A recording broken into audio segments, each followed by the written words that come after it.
What makes a darkroom game so special?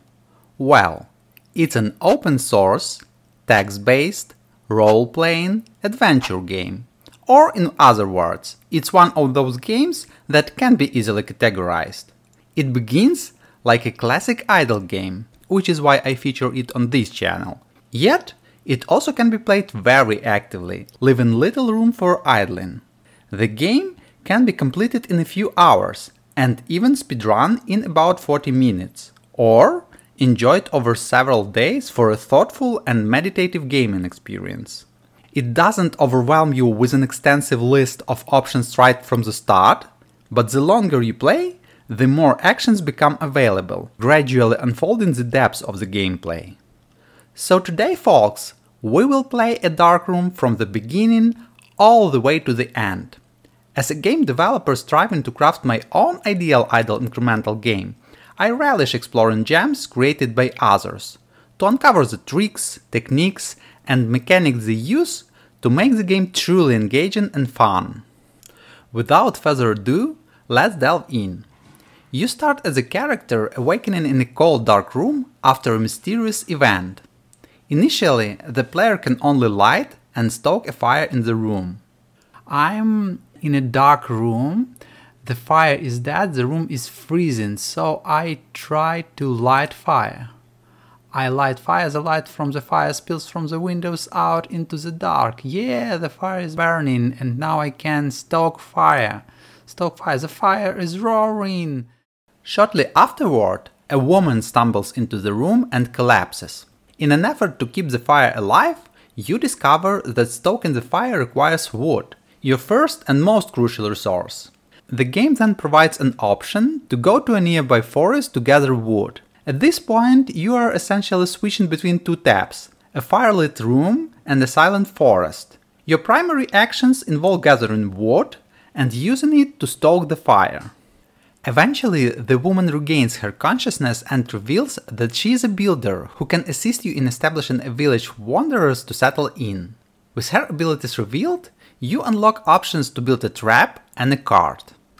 Okay, I can build cart. I believe cart probably will let me gather more wood when I click this gather wood, and I have money for trap. So a trap, I can now also check traps, and okay, this time I got some fur in the trap. As you can see, the cart allows you to gather more wood with each click, while the trap enables you to catch animals for various resources such as meat, fur, scales, or teeth. Moving forward, you unlock the ability to build a hut. This allows new villagers to join your tiny settlement and assist in resource gathering. They start as gatherers, but can evolve into hunters, miners, trappers, and more. Using your population as workers is one of the mechanics that distinguishes a dark room as an idle game, because they will continue to gather wood, hunt for meat and fur, or mine iron and steel even when you are not actively playing. On the other hand, unlike most idle games, a darkroom lacks an offline earnings mechanic, so if you close your browser tab, you essentially stop the accumulation of resources. From time to time, the game fires random events that can have both positive and negative outcomes. For instance, you might lose your hut to a fire, resulting in a reduction of your population, or find some of your traps destroyed. On the flip side, you could encounter a wandering master who will teach you an invaluable skill of evasion, precision, or force for the small price of 100 cured meat, 100 fur, and 1 torch. Once you collect enough wood and fur, you will be able to build a trading post. Oh, I have enough fur to build a trading post. Here I can buy scales, teeth, and compass. As soon as you collect 20 scales, you will be able to purchase a compass. This item marks a significant turning point in the game as it unlocks another tab, a dusty path, providing the option to embark on the journey. Now you can explore the area outside the village, revealing a post-apocalyptic wasteland filled with decrepit ruins and hostile enemies. If the player dies while exploring, they awaken in the village. Alongside unlocking a dusty pass, you also gain access to a variety of craftable items, including a water skin, rucksack, and leather armor. These items prove invaluable for future adventures in the wasteland. The moment you gain access to the dusty pass, you are actually one step away from completing the game. However, it still depends on your choice.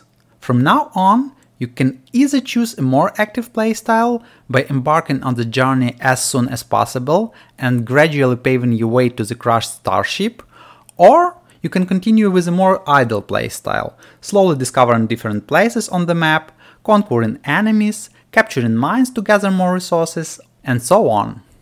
When you capture a mine on the map, a new option is unlocked on the Village tab.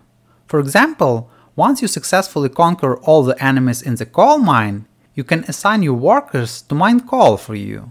This same principle applies to iron and steel. On the other hand, certain resources are exceptionally rare and can only be found during your journeys, such as Alien Alloy, which is crucial for repairing and enhancing the broken spaceship. So go to this borehole first and take Alien Alloy. Alien Alloy, in fact, is the most powerful resource that is needed to build our starship once we return to the base. So leave. And now next borehole waiting for me, but first I will kill this enemy. Some bullets and medicine. It's what I always take with me. Leave. Borehole have Alien Alloy, the most precious resource. Oh! Have I told you about the crashed starship yet? I don't want to spoil too much of the game's plot and lore, but in a nutshell, sooner or later you will discover the broken spaceship during your journey in the wasteland. You will bring it to the village and do your best to repair it. Once you do, you can use it to escape the planet, marking the end of the whole story. I'm going for a starship now.